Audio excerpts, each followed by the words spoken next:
Dan ujian kalau sudah datang tidak mengenal mau tua, mau muda, mau kaya, mau miskin, ya. Semuanya diuji. Bukan cuma orang miskin yang diuji. Raja-raja juga diuji. Antum jangan kira hanya kita aja yang mencret, raja-raja juga mencret ya. Mereka juga sakit. Apakah mereka tidak pernah menangis? Mereka juga menangis. Apakah mereka tidak pernah pusing? Mereka juga pusing. Saya masih ingat saya punya kawan, dia tukang pijitnya gubernur di Madinah. Orang Indonesia. Jadi kadang-kadang dia naik pesawat pribadi sama gubernurnya. Jadi dia memang tukang pijit pribadi gubernur Madinah. Dia bilang satu hari waktu ada orang-orang takfiri yang suka kafirkan orang, terjadi tembak-tembakan di kota Madinah. Dia punya pemahaman semua orang kafir. Tembak-tembakan sampai terjadi peperangan antara polisi dengan mereka. Itu gubernur, kata teman saya, 3 hari nggak bisa tidur. Tukang pijitnya tidur aja biasa. Jadi maksud saya, semua orang diuji. Antum kira kalau punya istana banyak kemudian dia pusing juga ya. Antum kira jadi presiden enak, dimaki-maki orang, ya tidak? Dimaki-maki orang. Dia dapat kesenangan, tapi banyak juga yang dia korbankan. Waktunya sama keluarganya nggak bisa, kapan dia mau jalan-jalan, belum maki urusan banyak. Semua orang diuji. Semua orang diuji. Jadi jangan Anda bermimpi hidup tanpa ujian. Kalau Anda selama masih hidup pasti diuji. Kalau tidak ingin diuji ya mati aja. Insya Allah udah nggak ada ujian. Ujian berikutnya di alam barzakh. Di dunia udah selesai, alam barzakh baru mulai ujian.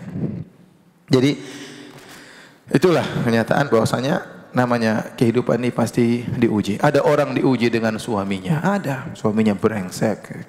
Tiap hari nyakiti hati. Saya mau kawin lagi, saya mau kawin lagi. Tidak kawin-kawin. Tiap hari sakit hati. Terus kalau kawin, ujian baru lagi. Sudah bilang 5 tahun mau kawin, kan akhirnya kawin, ujian lagi sendiri. Ya. Ujian. Ada orang diuji dengan istrinya. Selalu pikirannya harta terus. Istri ngomel-ngomel, tidak pernah ridho, tidak pernah berterima kasih sama suami. Ada istri seperti itu.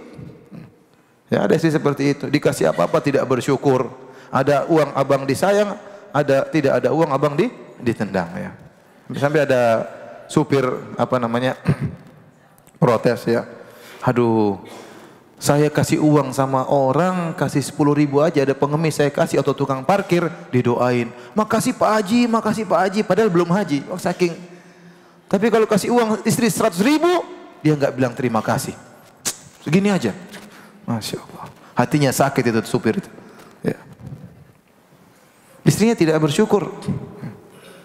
Ada istri kalau sama orang lain, Masya Allah lembutnya luar biasa. Sama teman-temannya, iya ukhti, Masya Allah lembut. Sama suami orang, iya mas. Sama tukang bakso ramah. Mas, bakso mas ya. Tapi sama suaminya kasar. Sampai-sampai suaminya mungkin berkeinginan jadi tukang bakso biar istrinya lemah lembut sama dia.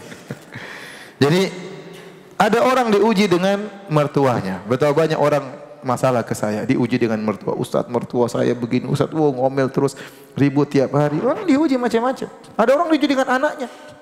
Anaknya enggak mau ngaji, anaknya enggak mau sholat, anaknya ngajak berantem dia. Banyak itu kejadian, benar.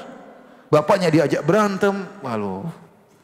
Ibunya diomel-omelin, itu ada orang-orang diuji dengan anak kena kasus narkoba. Ada orang diuji dengan tetangganya, tetangga itu mulutnya ember terus, pokoknya sana sini ngerumpi terus ya udah. Kita enggak mungkin ya enggak diuji. Hidup ini pasti siapapun Anda pasti diuji. Mau ustadz enggak ustadz, mau raja bukan raja, mau presiden, mau menteri, semuanya diuji. Ya tadi saya bilang apa, kalau tidak mau diuji apa? Mati saja ya.